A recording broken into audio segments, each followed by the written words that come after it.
Há pouco mais de 3 décadas, a montadora sul-coreana era alvo de críticas no mundo automotivo. Seus carros eram vistos como cópias sem identidade, montados às pressas e sem prestígio. Hoje, o cenário é outro. A Hyundai superou em vendas gigantes como Ford, General Motors e a aliança Renault-Nissan-Mitsubishi.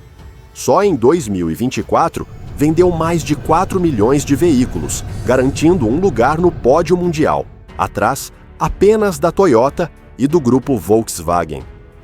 Esse presente admirável se torna ainda mais impressionante quando levamos em conta sua juventude empresarial. A Hyundai tem pouco mais de 5 décadas de história, um período curto, quase insultante, diante de concorrentes com séculos de tradição. Mas essa brevidade esconde uma força imparável, a mesma que habitava seu fundador, Chung Ju-yoon, um camponês pobre que cresceu sob ocupação militar estrangeira, um homem que, segundo suas próprias palavras, trabalhava 15 a 16 horas por dia no campo e, mesmo assim, não tinha o suficiente para comer. Foi sobre essa realidade hostil que ele fundou a Hyundai e a expandiu até transformá-la em um verdadeiro conglomerado, um orgulho nacional do milagre econômico sul-coreano, um país que por décadas conheceu mais a guerra e a pobreza do que rodovias e motores. Hoje, voltamos ao início do século XX para explorar a origem, a ascensão e o legado da Hyundai e, com ela, a trajetória extraordinária de Chung Ju-yoon, um visionário que não construiu apenas uma empresa, mas uma nova nação.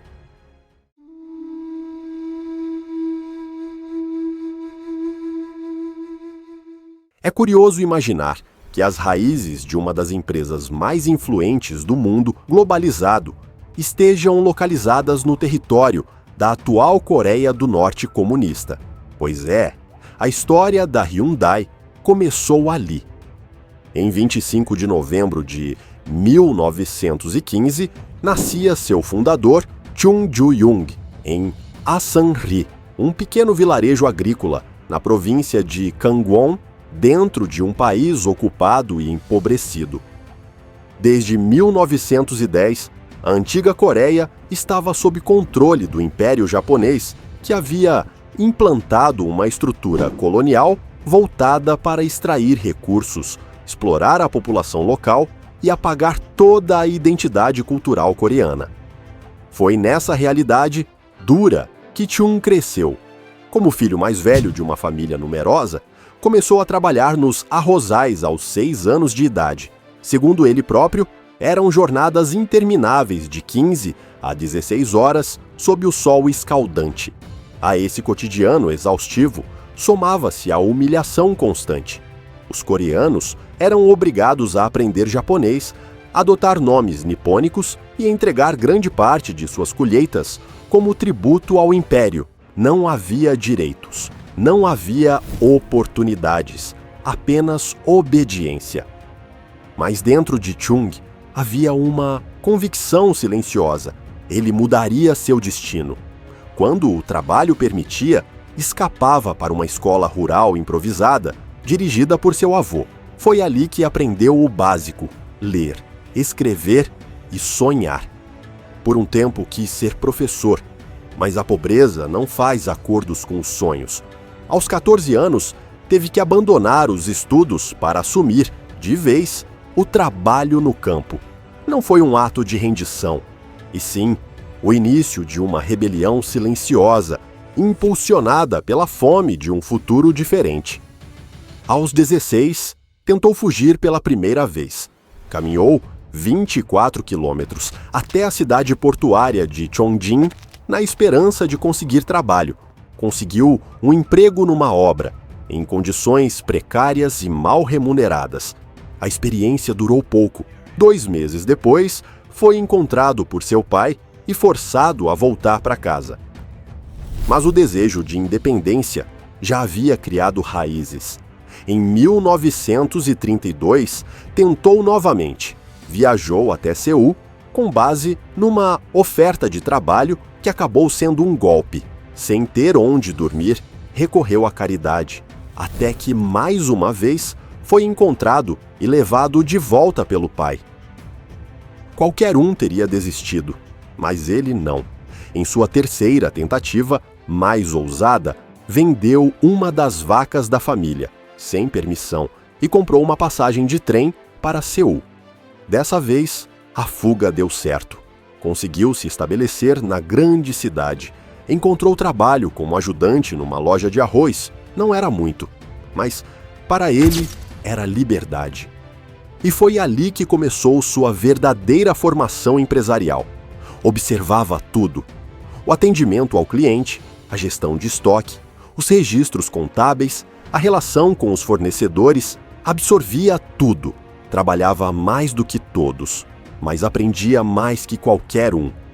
Chung Ju-young havia dado o primeiro passo, havia escapado do campo, da pobreza, de um destino imposto, e sem saber havia começado a trilhar o caminho que o transformaria no rosto do renascimento industrial da Coreia.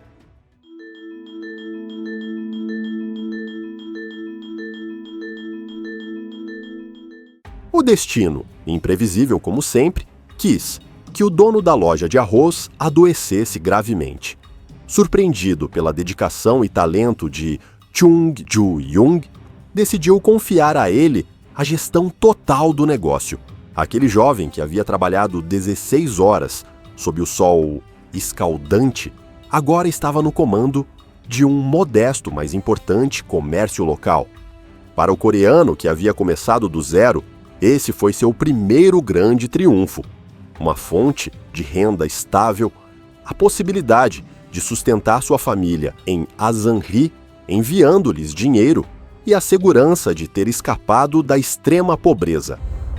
No entanto, a prosperidade não duraria muito. No final da década de 1930, o Império Japonês endureceu suas políticas para sustentar o esforço de guerra. O racionamento de alimentos, especialmente grãos, virou lei, e essa lei acabou sufocando o negócio de Chung. Aos 25 anos, viu desaparecer sua única fonte de renda. Não era a primeira vez que fracassava, mas foi uma das quedas mais dolorosas.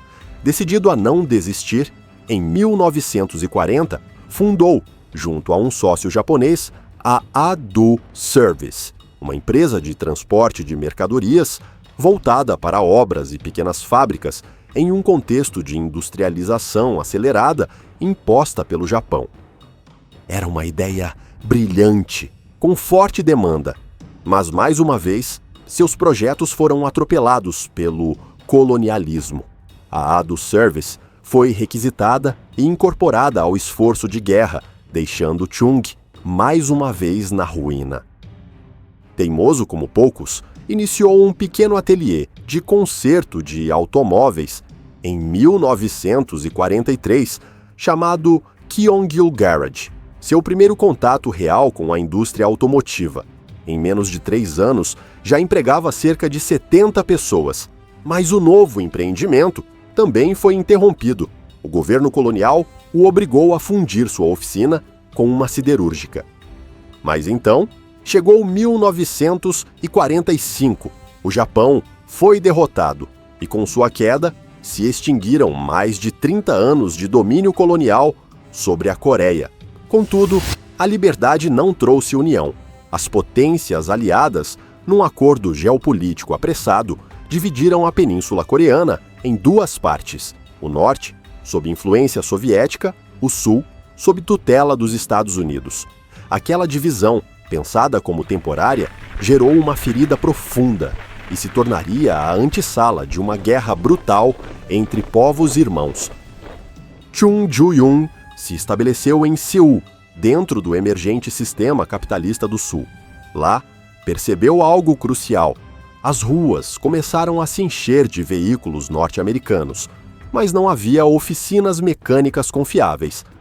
Era a chance da sua vida. Apenas 1 ano depois, em 1946, reabriu sua oficina, mas agora com um novo nome, Hyundai Motor Service.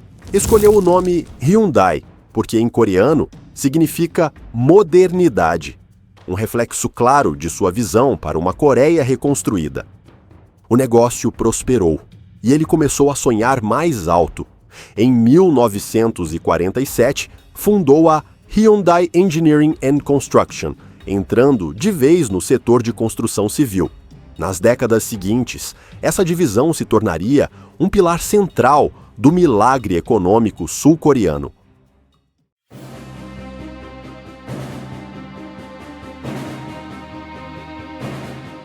A ascensão da Hyundai nos anos 1950 foi interrompida de forma abrupta por mais um golpe do destino, a eclosão da Guerra da Coreia.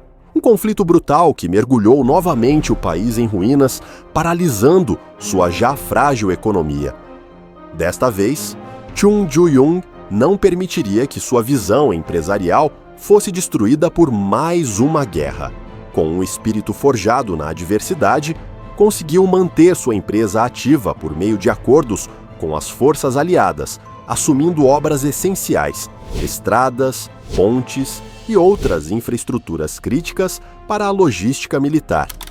A eficiência demonstrada pela Hyundai elevou sua reputação, tornou-se peça-chave na reconstrução nacional após o armistício de 1953, que pôs fim ao conflito. A Coreia do Sul precisava de mãos que construíssem e a Hyundai já era sinônimo disso. Na década de 1960, o país começou a olhar para o futuro. O governo apostou em um modelo de economia voltado para exportações, incentivando a diversificação dos grandes conglomerados, conhecidos como chaebols. A mensagem era clara: industrializar-se ou desaparecer. A empresa de Chung Ju-young estava pronta para o próximo passo. Seu primeiro contato com a mecânica automotiva, ainda nos anos 1940, havia deixado uma convicção profunda. O automóvel não era apenas uma máquina, era um símbolo de desenvolvimento, modernidade e soberania nacional. Na época, o cenário automobilístico coreano era praticamente inexistente. O mercado era dominado por marcas estrangeiras e a produção nacional era nula. Chung entendeu que esse vazio era uma oportunidade histórica.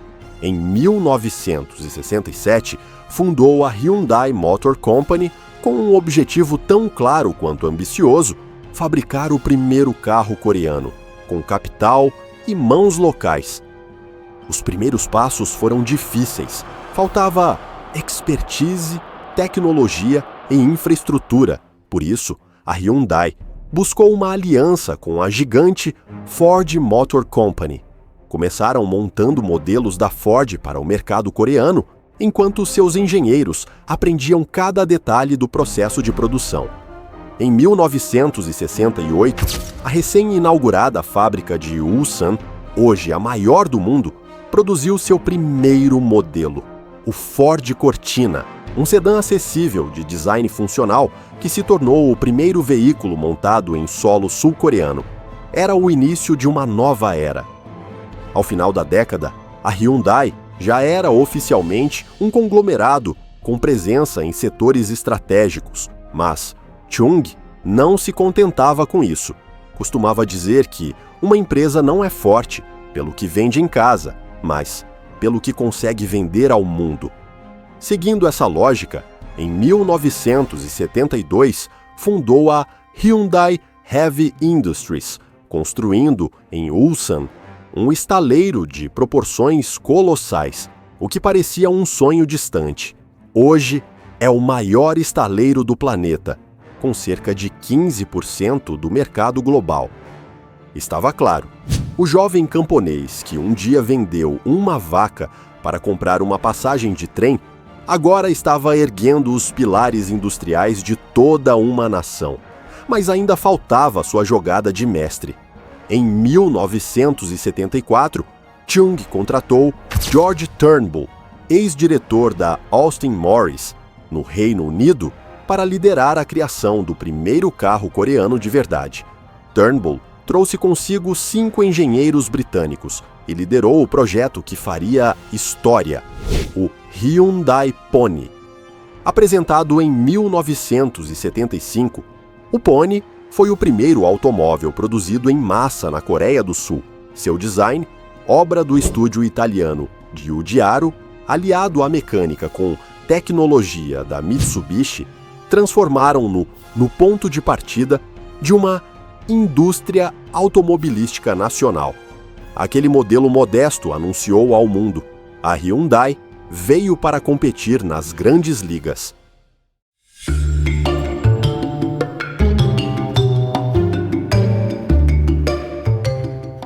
Foi um sucesso absoluto. Em menos de 5 anos, o Pony se tornou um dos carros mais vendidos da Coreia do Sul, ganhando o apelido de o carro do povo, uma referência poderosa ao icônico Volkswagen Fusca dos anos 30. Seu baixo custo e design acessível o posicionaram como o veículo ideal para uma nação que começava a encontrar estabilidade. As vendas locais logo se transformaram em ambições globais. Apenas um ano após seu lançamento, em 1976, a Hyundai iniciou as exportações para mercados emergentes como Equador e vários países da América Latina, além de regiões estratégicas da África e do Oriente Médio. Ao mesmo tempo, o Pony conseguiu espaço em mercados como Bélgica, Grécia e Países Baixos, graças ao seu preço competitivo. O mesmo aconteceu no Canadá, onde a segunda geração do modelo, lançada em 1982, se tornou amplamente popular. Mas nem tudo foi celebração. O sucesso do modelo também trouxe as primeiras críticas. A inexperiência da Hyundai em produções em larga escala gerou deficiências de montagem, e o uso de materiais pouco duráveis afetou negativamente o desempenho do carro em climas extremos e terrenos acidentados. Como resultado, o Pony passou a ser visto como um carro frágil em alguns mercados. Apesar dos sinais de alerta, o sonho de conquistar os Estados Unidos não podia esperar. A Hyundai, ainda sob a liderança incansável de Chung Ju-young, utilizou a plataforma do Pony para desenvolver um novo modelo, o Excel, lançado em 1986. Era uma proposta de preço acessível, funcionalidade e estilo pensado para famílias. Em seu primeiro ano, o Excel superou todas as expectativas, vendeu mais de 100.000 unidades e estabeleceu um recorde de vendas para uma marca estrangeira. Foi uma entrada triunfal, um símbolo do sonho americano alcançado por uma montadora asiática emergente. No entanto, o sucesso nas vendas novamente não se traduziu em boa reputação.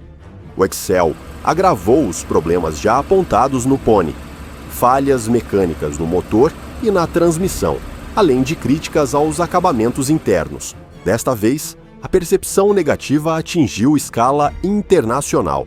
A Hyundai passou a ser rotulada como uma marca de carros baratos, mas pouco confiáveis. Chung entendeu que reverter essa imagem seria uma missão de longo prazo. A empresa respondeu com uma estratégia agressiva de reinvestimento.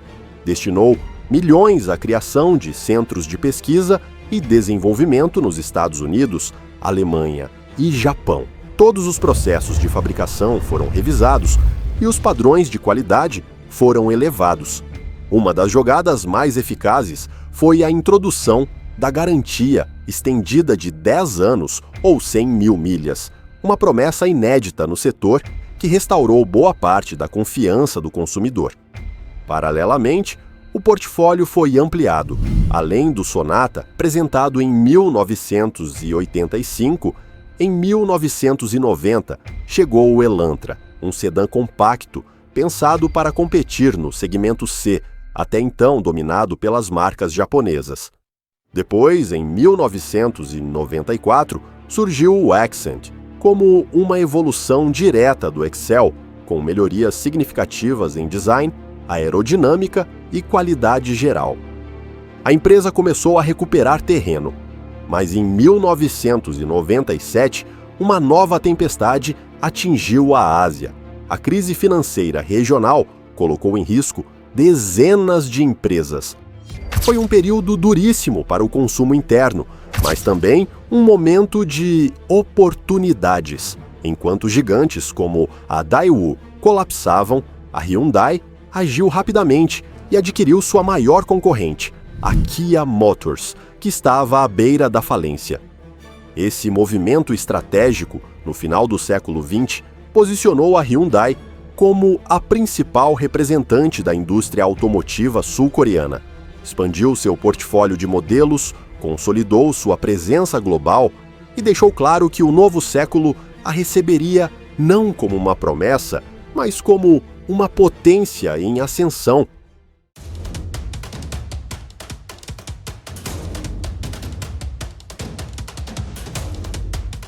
O novo milênio começou com força total. A Hyundai apresentou o Santa Fe, seu primeiro SUV voltado para o exigente mercado dos Estados Unidos. Batizado com o nome de uma cidade no condado de Los Angeles, o modelo representava um claro indício de suas ambições globais. Mas esse começo promissor foi ofuscado por uma notícia profundamente sentida: o falecimento de Chung Ju-young, o pai fundador do Império Hyundai, em 21 de março de 2001, aos 85 anos. Mais de 2.000 pessoas se reuniram em Seul para prestar homenagem a quem havia transformado o país com sua visão. Chung deixou para trás um legado palpável, 11 herdeiros, uma estrutura empresarial sólida e diversificada e um símbolo vivo do renascimento da Coreia. Desde sua aposentadoria, em 1992, o magnata coreano havia se aventurado na política, chegando a disputar a presidência pelo Partido Nacional da Unificação.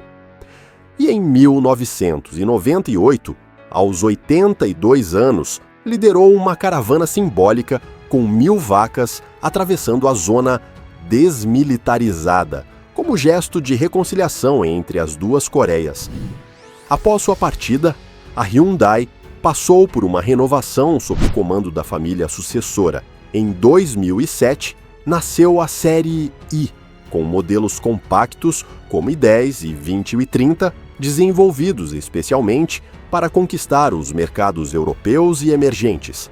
Em 2011, chegou o Veloster, um cupê esportivo assimétrico inspirado no mundo dos rallies, uma evolução do veículo com o qual a Hyundai havia estreado no WRC em 1998. Em 2015, a marca deu outro passo ousado com o lançamento da Genesis como divisão de luxo independente, destinada a competir com nomes de peso como Audi e Lexus. Na última década, a Hyundai tem liderado a inovação ecológica. Em 2020, apresentou o Xcient Fuel Cell, o primeiro caminhão movido a hidrogênio produzido em série.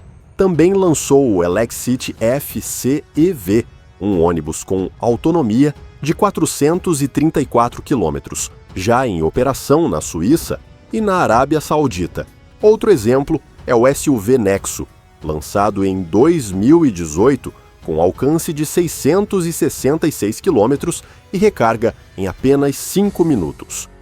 Apesar de ter enfrentado uma polêmica em 2024, ao anunciar o recall do Nexo por possíveis falhas de segurança, a Hyundai manteve firme sua aposta em tecnologia limpa.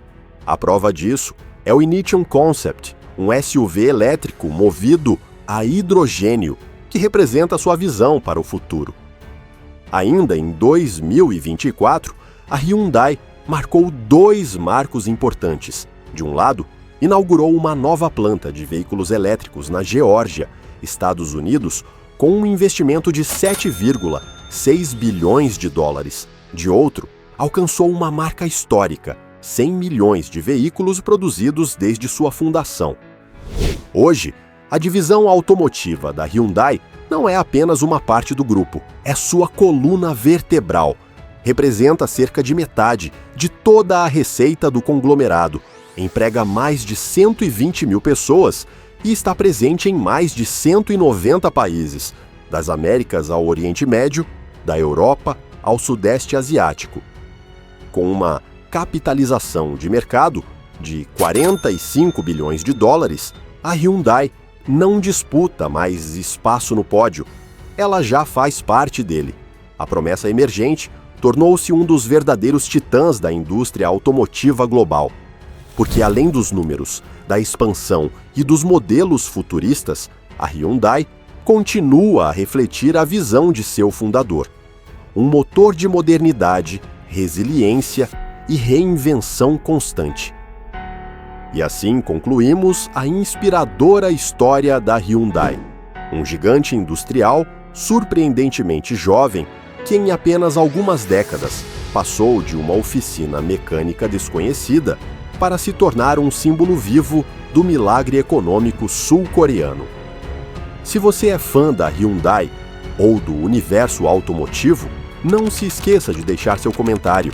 E se essa história te prendeu, talvez você queira descobrir como uma empresa nascida na Era dos Samurais acabou se transformando em um dos maiores conglomerados industriais do Japão, Kawasaki.